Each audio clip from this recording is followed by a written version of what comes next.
রমজানের শেষ 10 রাতের মধ্যে লুকিয়ে আছে এক মহামান্বিত রাত শবে কদর। এই রাত এতটাই মূল্যবান যে পবিত্র কোরআনে বলা হয়েছে এই রাত হাজার মাসের চেয়েও উত্তম। এই রাতে নাজিল হয়েছে মহাগ্রন্থ আল কোরআন।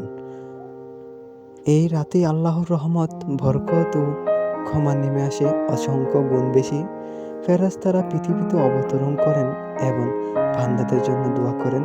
প্রিয় নবী মুহাম্মদ সাল্লাল্লাহু আলাইহি ওয়াসাল্লাম বলেছেন, যে ব্যক্তি ঈমান ও সওয়াবের আশায় শবে কদরের ইবাদত করে তার পূর্বের গুনাহ ক্ষমা করে দেওয়া হয়। এবং তাই আসুন এই মহামান্বিত রাতে বেশি বেশি নামাজ পড়ি, কোরআন তেলাওয়াত করি ও দোয়া করি। হয়তো এই রাতেই বদলে দিতে পারে আমাদের পুরো জীবন। আল্লাহ আমাদের সবাইকে শবে কদরের ফজিলত পাওয়ার তৌফিক দান করুন। আমিন, আমিন, আমিন।